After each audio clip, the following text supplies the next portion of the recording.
Charges for using directory inquiries. But what is the point when you can use the phone book, which you can also use to find people with funny names and ring them up with your mates giggling? 435-8228, Alan Smelly speaking. Oh, are you smelly? Is that A Smelly? Am I talking to A Smelly? Oh dear. Hello, are you smelly?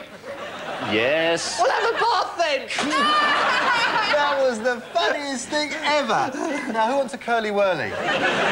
People with names that might involve this kind of victimisation often try and avoid it by taking liberties with pronunciation. Hello, 435-1507, Mr. Warren Kerr speaking.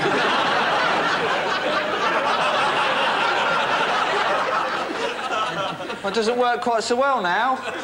A genuine one of these is there are people in the phone directory called Shuffle Bottom, but no matter how often or how late you ring them up, they will always insist on their name actually being Shooflay Botham. It's true, but it's definitely spelt Shuffle Bottom. I suppose it's fair enough if you are named after a method of canine personal hygiene. The other main experience a kid has with phones is making a rudimentary telephone out of two tins attached by a piece of string through a hole in the Botham. Hello? Now, the point about these things is that they never work. You think at first they do work until you realise you're just hearing your friend in the other ear.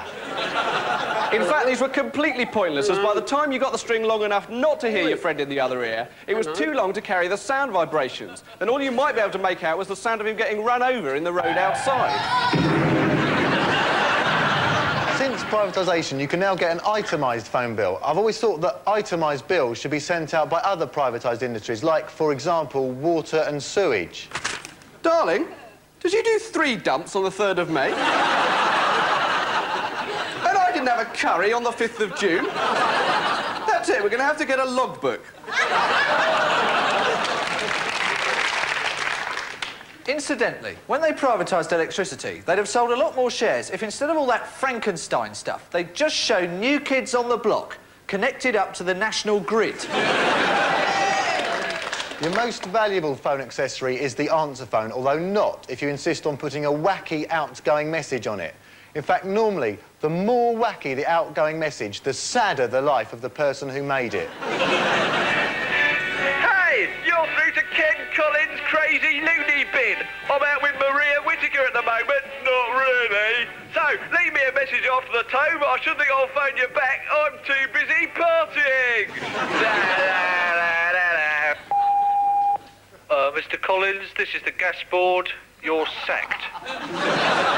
You can now buy these answer phone messages with, like, impressions of famous people already on them.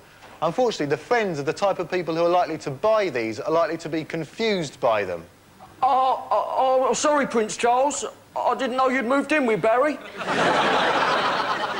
Most of the phone network, however, is now occupied by sex lines. These have proliferated so much that in an average newspaper there is now more space devoted to adverts for sex lines than to the Gulf crisis. The effects of their popularity could be far-reaching on all types of news.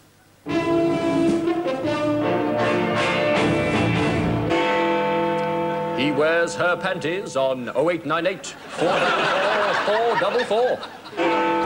I'll bend over so you can see on 0898 444 455. And on 0898 444 555, he's got a woman's name, Sandy.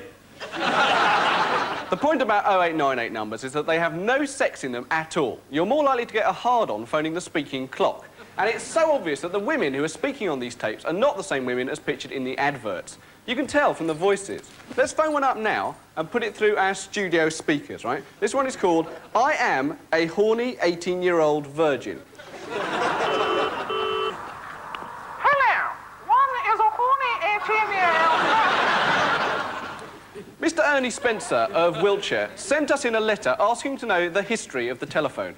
Well, Mr. Spencer, here goes. The first telephone conversation was conducted on February the 14th, 1876, by Alexander Graham Bell, a momentous day for telecommunications.